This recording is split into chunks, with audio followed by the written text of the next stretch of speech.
So you're the host now? Ready? Let's go! All right, guys. Hey, what's up? It's Mr. Shooty. I have a special guest on here. Believe it or not, we used to do these all the time, and some of my kids actually might know this special guest because I do show and talk about here that I am kind of cool because somebody else is a YouTuber besides me that's way better at it.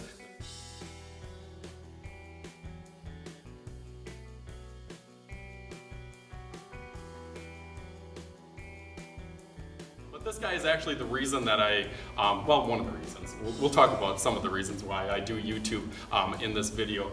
But you're gonna get some cool points, I think, for this. I think so too. If they don't know, do they know about DAZE? Oh my gosh. Yeah. Well, seeing some.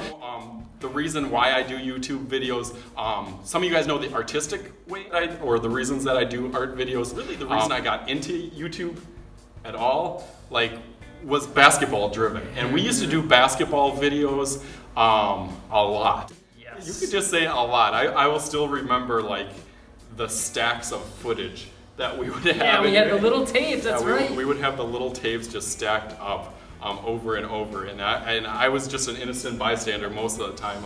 I did probably about 10% of the work. You did about 90% in those days. I did a lot of filming and editing. I feel like I would just be like, yeah, that sounds good. Yeah, that's good. You were better than some of the people. That looks awesome. That's how I got started on YouTube, was just about something that I was really passionate about, which you guys know, is basketball. That I just kind of transferred that same knowledge and that same excitement.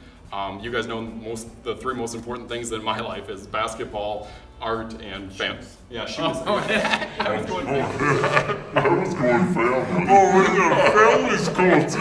I guess don't tell my wife. I think that getting into it in more like a non-professional way into YouTube. It was almost artistic Yeah, in a way? yeah. Like getting respect? Because a lot of the video creativity that we would do, as you guys know, I do basketball trips and everything, and some of you guys have even been lucky enough to have us perform at your school. But when we do, it's very creative and it's very imaginative, and there's a lot of artistic work that goes onto it besides just coming up with the moves and coming up with the tricks, but also editing all the videos, putting the music, the banners, getting the cover art, getting all that stuff.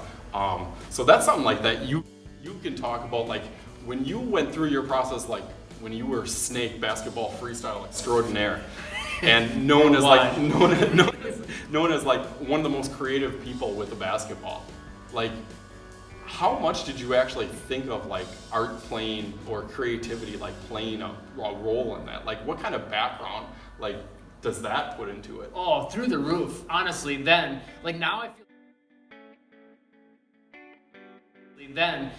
I feel like I'm a little more technically driven, with marketing even get handles because it's more of a business.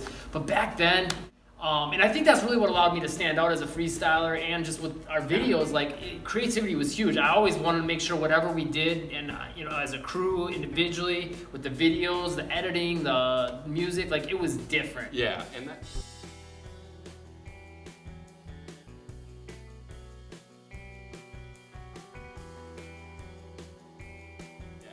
And that's a big thing that I still try on my channel. I try even with my little thumbnails or whatever. I don't want it to look like any other art video out there, and I think that's one thing I got from you. When we used to do our videos and stuff, it would just look so different than any. We have a long history on YouTube.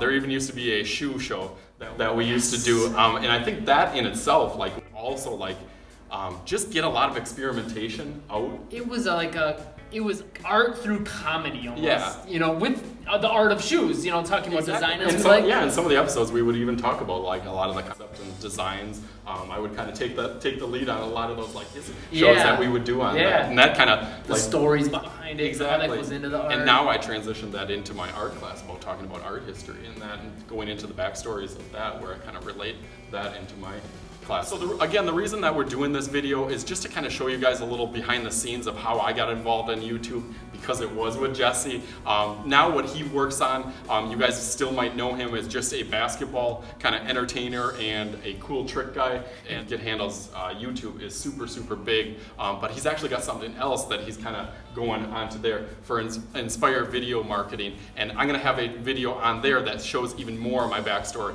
about how YouTube really saved my art career. onto there. The video, like we just got done filming it, actually, it's awesome. Make sure you check it out.